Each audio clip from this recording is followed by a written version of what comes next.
Hi everyone, I thought I'll do day 4 in my little prison cell.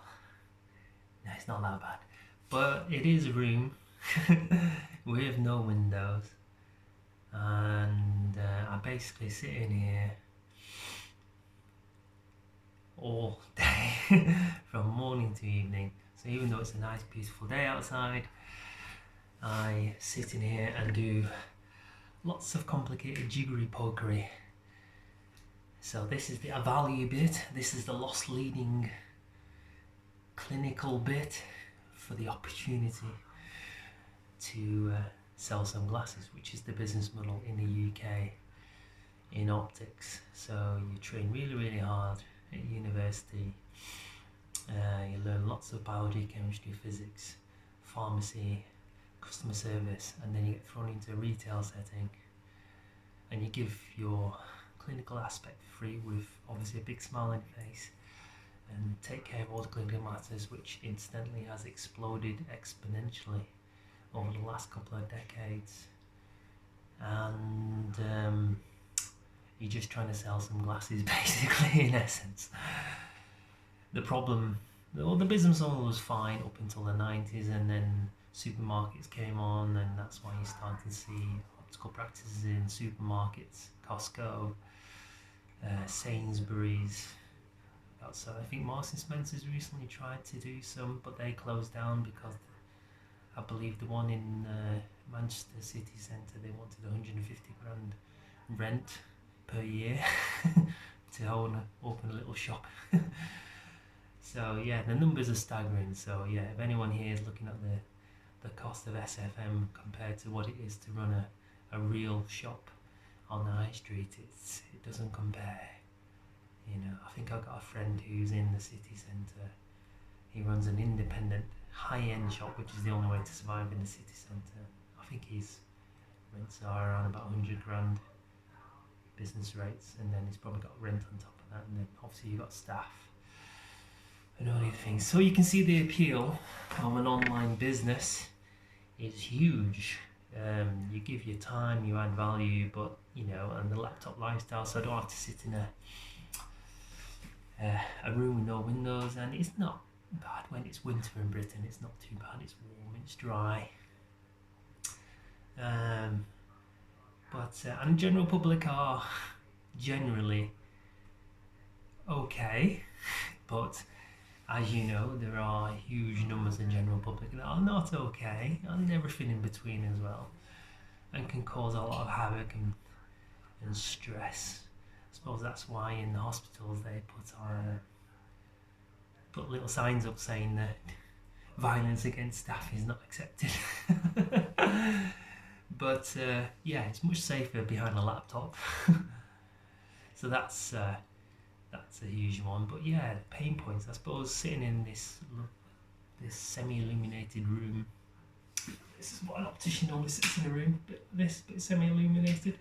So sitting in a semi-illuminated room, it allows you to think a lot, and I've obviously seen a lot of the changes in the world, like, you know, Blockbuster used to be the big dominant, you know, video recording industry, and then Netflix came along, tried to sell themselves to Blockbuster. 50 million, I hear the story was, and then Blockbuster didn't laughed them out of the shop basically. And then obviously you wind forward 7 years, and Netflix is the company that's worth billions, and Blockbuster are not here. So in my particular industry at this moment in time, Google apparently paid £1 million to Moorfields Eye Hospital to come up with a program that would do diabetic screening with higher specificity and sensitivity, which means very accurately, than say someone like me, a human being. And I think it took them 3 months to do that. Now they've obviously not released it onto the high street yet, so I'm sure there's more research to go, but it just shows the pace of change that's going out there, and it's a bit of a topic of debate in the optical industry as how this is going to affect it. Other things about automation, like seeing some of the big multiples, they are, instead of a one-on-one, which is what traditionally everyone does. You get a human being, one human being against another human being. They're trying to do the whole supermarket checkout thing. So instead of one test at a time, they're trying to do 4 tests or 5 tests or 6 tests. There'll be one of me running around between 4 rooms.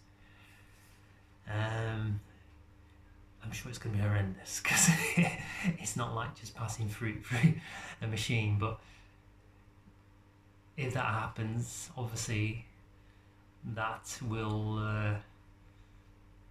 be very stressful for the one person running between the 4 or 5 different people. And you know, if it's just the refracting bit, remember we're supposed to be doing a clinical examination on the inside and the outside of the eye and all the other clinical problems that the general public come in for. We don't get paid huge amount for that stuff. Again, it's added value type stuff for the opportunity to sell some glasses. So you still have to train, you still have to get it right, you know. If you get it wrong, for instance, last year there was a lady who did an eye test. She was just a self-employed woman. She went to a very big chain on the high street and she missed something. It can happen. You got a busy place, you got new equipment, the staff are not particularly helpful, which is generally the case in the high street, because they're all concentrating on trying to sell some glasses, so they're not going to be bothered with much that's going in the room. She missed something and it resulted in a problem, and it was a young kid and the kid suffered, and it's a horrible scenario and it's very difficult to talk about things like that because it shouldn't happen, but it did happen. Anyway, she got criminally charged and she got a prison sentence. So it kind of makes you think, you know, you put your livelihood on the line for the current NHS fee of £21 in doing this in high volume in a stressful retail environment where the vast majority of the store is geared up towards the sale and supply of glasses. You've got threats coming in from online, you've got supermarkets selling things for below cost price sometimes because they can.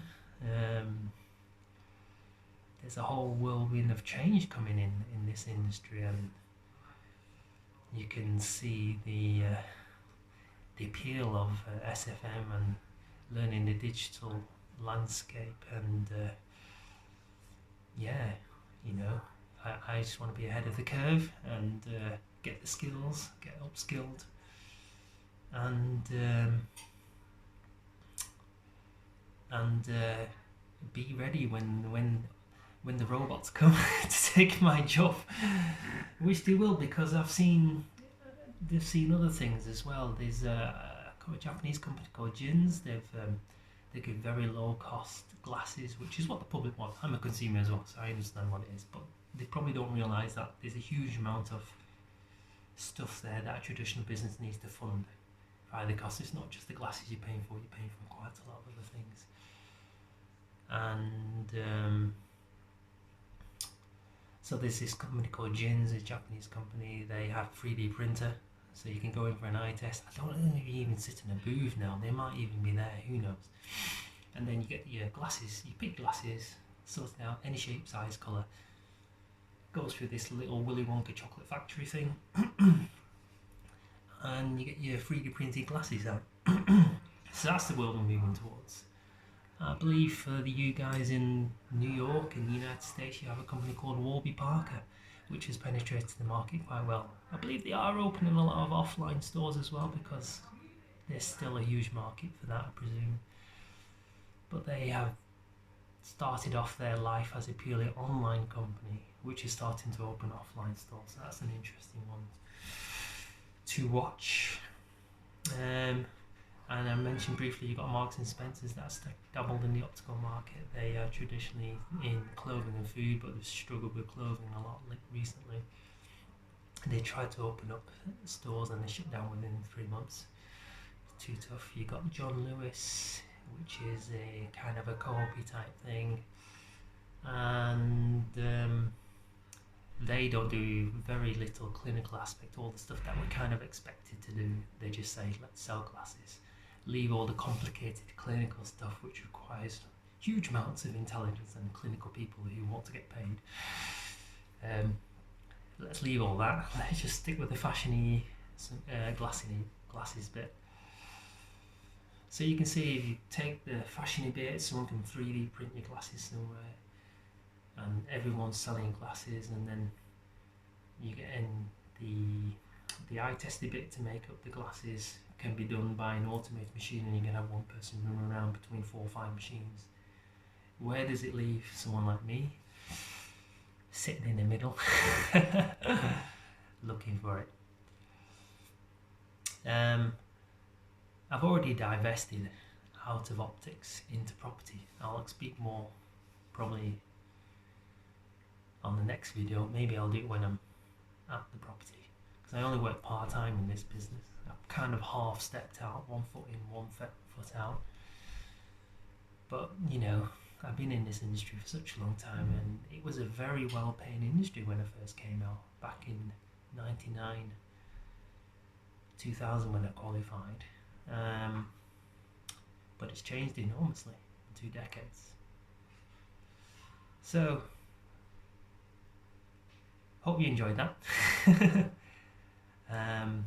Just a bit more about me, and I'll talk more about maybe property on one of the other videos, maybe when, like I said, when I'm over there, because that gave me the security I needed despite all the headwinds happening in the optical industry. Okay, so bye for now. I'll see you later.